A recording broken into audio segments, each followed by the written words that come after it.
Bismillahirrahmanirrahim. Assalamualaikum warahmatullahi wabarakatuh.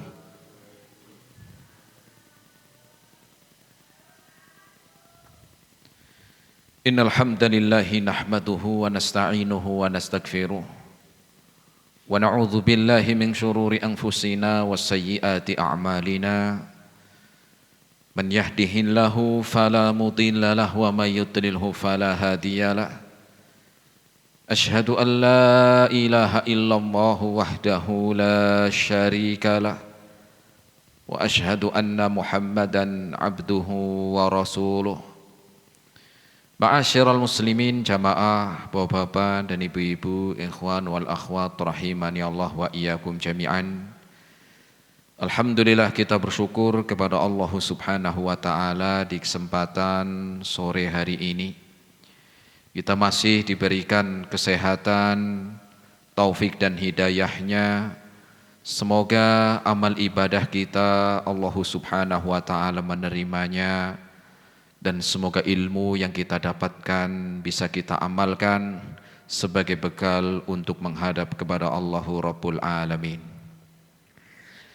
Jamaah rahimani Allah wa iyyakum jami'an, kita melanjutkan kembali dalam kajian rutin di Balu Bait TV dengan bahasan dari tata cara sholat, di mana sebelumnya kita telah menyelesaikan bulan Ramadan dan kita ucapkan taqabbalallahu minna wa minkum shalihal a'mal. Semoga Allah Subhanahu wa taala menerima amal ibadah kita di bulan Ramadan yang lalu. Dan semoga Allah Subhanahu wa ta'ala memberikan kepada kita semuanya istiqomah di dalam ibadah dan di dalam ketaatan. Jamaah rahimani Allah wa iyyakum jami'an, kita melanjutkan bahasan tentang sholat. Dan di pertemuan yang lalu kita telah menyampaikan bahasan yang terakhir di dalam sholat, yaitu salam. Bahasan yang terakhir di dalam solat adalah salam. Sebagaimana Rasul sallallahu alaihi wasallam bersabda, "Miftahus salati at-tahur, wa tahrimuha takbir, wa tahliluha taslim." Bahwa kunci dari solat adalah bersuci atau berwudu. Kemudian pembukanya adalah dengan takbir dan diakhiri dihalalkan dengan taslim, yaitu ucapan salam. Dan kita sampaikan juga kala itu tentang hukum salam, dan ini sebagaimana pendapat sebagian para ulama adalah wajib yang pertama, salam yang pertama dan yang kedua. Adapun cara seorang ketika mengucapkan salam adalah dengan menoleh ke arah kanan dan ke arah kiri dengan maksimal. Sebagaimana ini sudah pernah kita sebutkan dalil atau bukti ajaran yang Rasul sallallahu alaihi wasallam sampaikan kepada kita.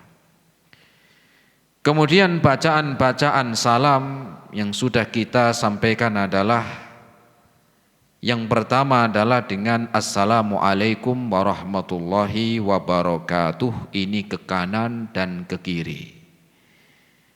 Yang keduanya adalah Assalamualaikum warahmatullahi ke kanan dan ke kiri. Dan yang ketiga adalah Assalamualaikum warahmatullahi wabarakatuh, ini ke kanan. Assalamualaikum warahmatullahi ketika ke kiri. Dan bacaan salam yang keempat adalah Assalamualaikum warahmatullahi ke kanan, Assalamualaikum ke kiri. Dan ini sudah kita sebutkan dalil-dalilnya yang disebutkan oleh Rasul sallallahu alaihi wasallam. Adapun sore hari ini jamaah rahimani Allah wa iyyakum jami'an, kita akan melanjutkan bahasan yang kedua tentang salam adalah memaknai bacaan salam dan apa konsekuensinya. Arti dari salam dan apa konsekuensinya. Apa hasil yang ditimbulkan setelah kita mengucapkan salam. Jamaah rahimani Allah wa iyyakum jami'an. Sebagaimana sering kita ulang di dalam mempelajari tentang tata cara sholat, bahwa sholat itu di dalam Islam bukan hanya sekedar ucapan dan bukan hanya sekedar gerakan semata, melainkan sholat di dalam Islam itu adalah ada ucapan, bacaan, kemudian yang kedua adalah gerakan, dan yang ketiga adalah memaknai yang kita baca. Saya ulangi, di dalam Islam itu tentang ajaran sholat bukan hanya sekedar bacaan, bukan hanya sekedar gerakan-gerakan, tetapi juga di sana ada memaknai yang dibaca, memahami apa yang dibaca. Apa tujuannya kita memahami yang kita baca? Tentunya agar sholat kita lebih kita pahami yang kita baca.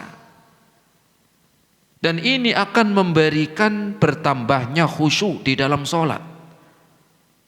Di mana seorang yang sholat sama-sama melaksanakan sholat, ketika A ini tidak memahami apa yang dia baca, kemudian yang keduanya yang B dia berusaha memahami, memaknai apa yang dibaca, maka tentu hasilnya ini antara A dengan B ini berbeda. Di mana perbedaannya? Karena yang A dia sholat hanya sekedar bacaan dan juga gerakan, adapun yang B ada bacaan, gerakan dan juga memaknai yang dibaca. Dia memahami apa yang dibaca. Bacaan-bacaan di dalam sholat dia berusaha memahami. Lah Ustadz, kan itu bahasa Arab Ustadz, saya nggak paham. Lah kita sholat sehari berapa kali? Kita bukan nyuruh memahami semua Al-Quran, semua ayat-ayat, surat-surat yang ada di dalam Al-Quran. Kita nggak paham. Ya. Tetapi kita berusaha memahami yang setiap hari kita amalkan. Yang minimal kita amalkan dalam sehari semalam 5 kali. Belum ditambah sholat sunnahnya. Kalau orang mungkin hari ini belum bisa baca Quran, besok ajalah baca Qurannya, mungkin gak masalah.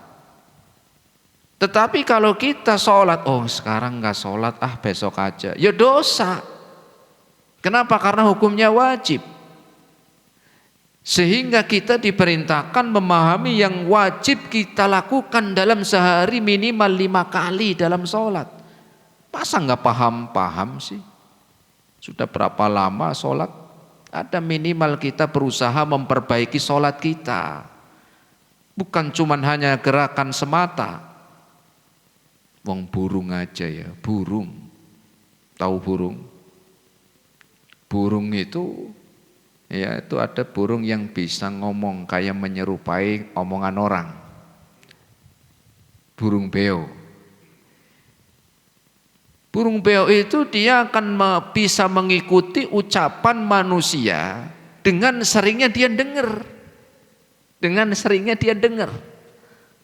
Ya. Nah apalagi kita bukan cuma dengar, kita baca. Setiap hari berapa kali kita baca ini. Maka tentunya di dalam ajaran sholat ini kita diperintahkan bukan hanya sekedar bacaan, gerakan-gerakan dari berdiri, ruku, sujud, i'tidal dan seterusnya, tetapi ada di sana kita diperintahkan memahami. Ya.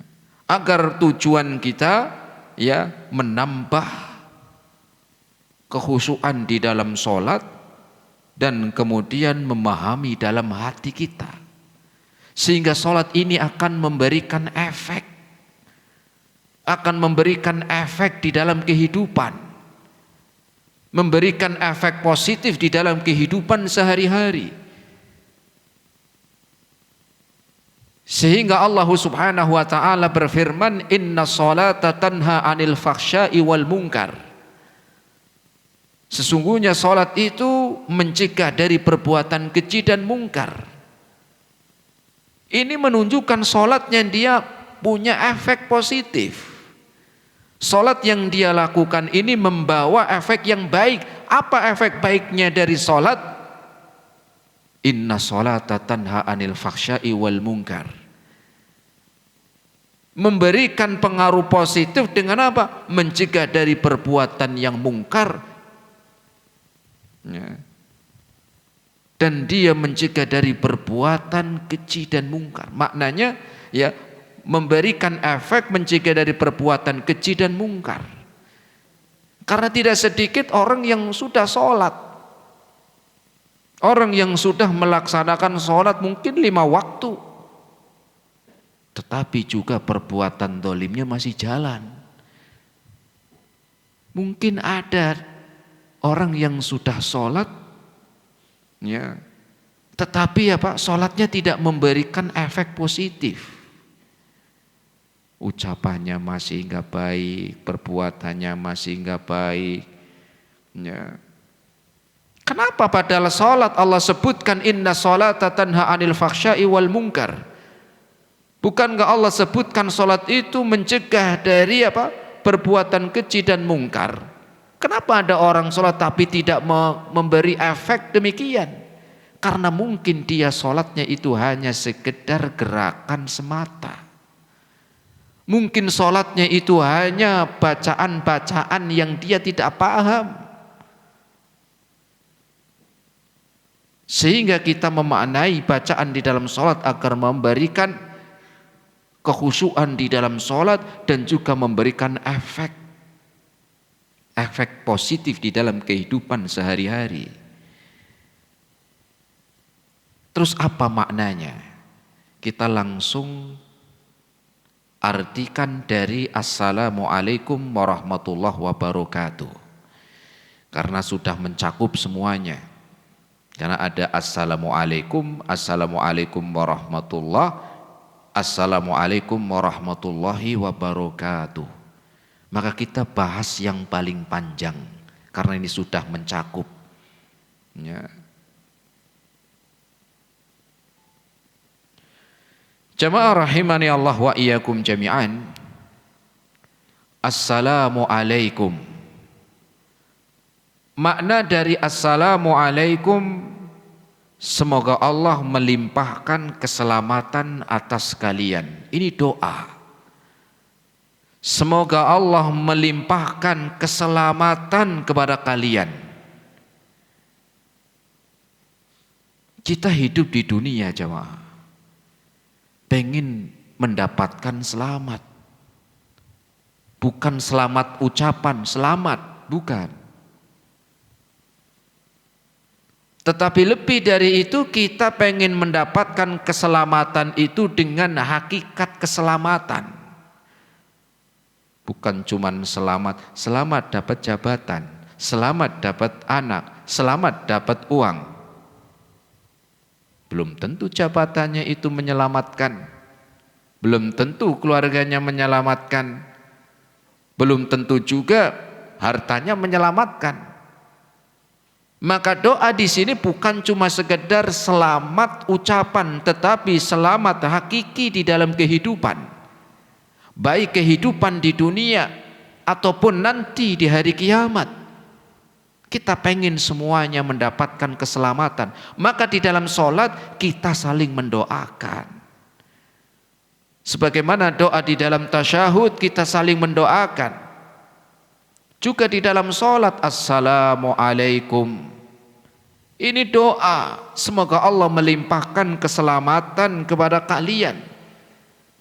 Keselamatan hakiki di mana? Di dunia.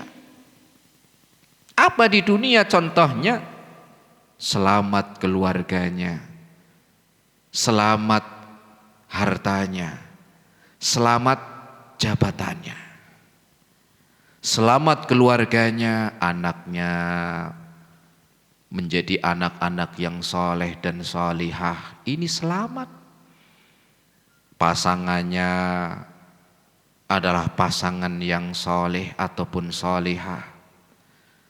Orang tuanya, orang tua yang soleh dan solihah. Ataupun selamat di dalam harta, hartanya dari cara yang halal didapatkan. Dikeluarkan hartanya untuk yang baik. Maka ini selamat. Karena tidak sedikit orang dapatnya harta yang halal, tetapi keluarnya untuk yang haram. Dapatnya dengan cara bekerja dari pagi pulang sore. Dapat gaji. Tapi ada dari hartanya yang dia peroleh dari yang halal, dia keluarkan untuk yang haram. Untuk pasang nomor. Untuk judi judi online. Yang katanya kalau pasang 100.000 dapatnya berapa ya? Berapa Bu dapatnya Bu? Bu, mau jawab ya khawatir dikatain pengalaman, mending diem aja.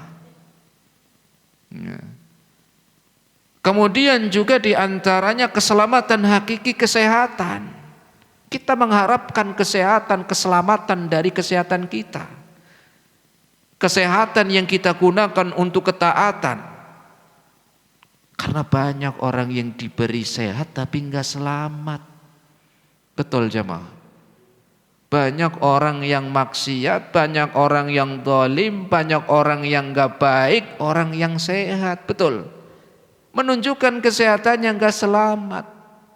Dan kita meminta kepada Allah di dalam doa Assalamualaikum, semoga Allah melimpahkan keselamatan atas kalian. Keselamatan diantaranya adalah kesehatan. Kesehatan yang kita gunakan ini adalah untuk ketaatan. Fisik yang Allah berikan kepada kita, kita gunakan untuk kebaikan. Bukan kesehatan yang menyengsarakan. Bukan kesehatan yang menjerumuskan. Banyak orang itu sehat, tapi tidak digunakan kesehatannya untuk kebaikan. Makanya kalau kita lihat rata-rata orang yang maksiat, orang yang zalim, banyakkan orang sehat, betul. Banyakkan orang sehat. Ya, orang yang mabuk, ya, orang yang judi, orang yang berzina. Kalau kita lihat orang sehat. Ya. Maka kesehatannya tidak menyelamatkan. Atau dalam usaha, keselamatan usaha. Ya. Bagaimana usaha yang selamat? Dijauhkan dari penipuan, usaha yang menyelamatkan di dunia dan akhirat. Karena kadang-kadang ada usaha yang yang tidak menyelamatkan. Ya. Ngomongnya barangnya asli, tapi ternyata KW. Ini KW-nya berapa Pak? KW 1. Padahal ternyata KW berapa? 5. Ya. Modalnya 20.000, dijual 50.000. Ada yang nawar 40.000. Sudah dapat untung belum? Sudah dapat untung belum? Sudah Bang. Modalnya 20.000, dijual 50.000. Ada yang nawar 40.000 boleh enggak? Kemudian bohong, 40.000, modalnya aja belum dapat. Sumpah. Sudah bohong campur sumpah. Kadang-kadang timbangannya, perasaan ditimbang di sana mantap. Kok sampai rumah kurang 2 on ya? Ini yang salah timbangannya siapa ya? Ya. Maka kita meminta kepada Allah di dalam Assalamualaikum adalah keselamatan, di antaranya usaha, pekerjaan, atau juga ilmu yang kita miliki, yang kita pelajari, semoga memberi keselamatan. Ya. Kita mengharap, berdoa kepada Allah agar ilmu kita itu memberi selamat, memberikan keselamatan, bukan ilmu yang menyengsarakan dan menjadikan kita rugi. Apa ada Ustadz ilmu yang menyengsarakan? Ada. Ya. Bagaimana ilmu yang memberikan keburukan kepada kita? Ilmu yang tidak kita amalkan. Ilmu yang tidak kita amalkan. Khususnya ilmu yang kita tahu hukumnya wajib, kemudian kita tidak mau mengamalkan. Bukankah dia tahu tentang hukumnya, tetapi tidak mau mengamalkan? Atau ilmu yang dia ketahui tetapi dia menyembunyikan. Enggak berani ngomong ini, enggak berani ngomong itu, khawatir dituduh ini, dituduh itu. Enggak berani menyampaikan yang hak, khawatir dikucilkan. Padahal tahu yang benar. Tidak berani mengatakan tauhid. Kenapa Pak kok enggak berani menyampaikan tauhid? Nanti saya dicela. Tidak berani menyampaikan itu syirik, itu kufur. Kenapa? Karena nanti saya dijauhi. Khawatir saya dinamai dengan nama-nama yang aneh. Enggak berani. Maka ilmu yang demikian memberikan keburukan kepada pemiliknya. Ya. Ataupun yang lainnya. Ya. Nah, kita meminta. Dan juga keselamatan yang kedua, keselamatan yang lebih lagi kita harapkan di mana? Di alam kubur dan di hari kiamat. Kita di alam kubur mengharapkan keselamatan, di mana didatangi oleh malaikat munkar dan nakir, ditampakkan balasan surga dan neraka, kemudian dibalas dengan nikmat, ataupun dibalas dengan keburukan. Maka kita berdoa agar membawa keselamatan, agar kita selamat di alam kubur. Makanya kita diajarkan di dalam doa yang sudah kita bahas dalam doa sebelum salam, Allahumma inni a'udzubika min fitnati min syarri jahannam wa min syarri fitnatil masihid dajjal wa min fitnatil mahya wa mamat wa min fitnati mahya wa mamat wa min syarri fitnatil masihid dajjal. Kita diperintahkan berlindung dari keburukan yang pertama, keburukan di alam kubur, min fitnatil qabri. Kemudian dari fitnah yang kedua, keburukan keburukan yang kedua adalah keburukan fitnah di dunia dan fitnah setelah kematian. Kemudian fitnah dari keburukan dajjal. Kan kita pengen selamat dari itu. Belum lagi nanti dari kiamat. Kita meminta kepada Allah keselamatan dari api neraka. Dan dalam salam ini kita mendoakan Assalamualaikum warahmatullahi wabarakatuh.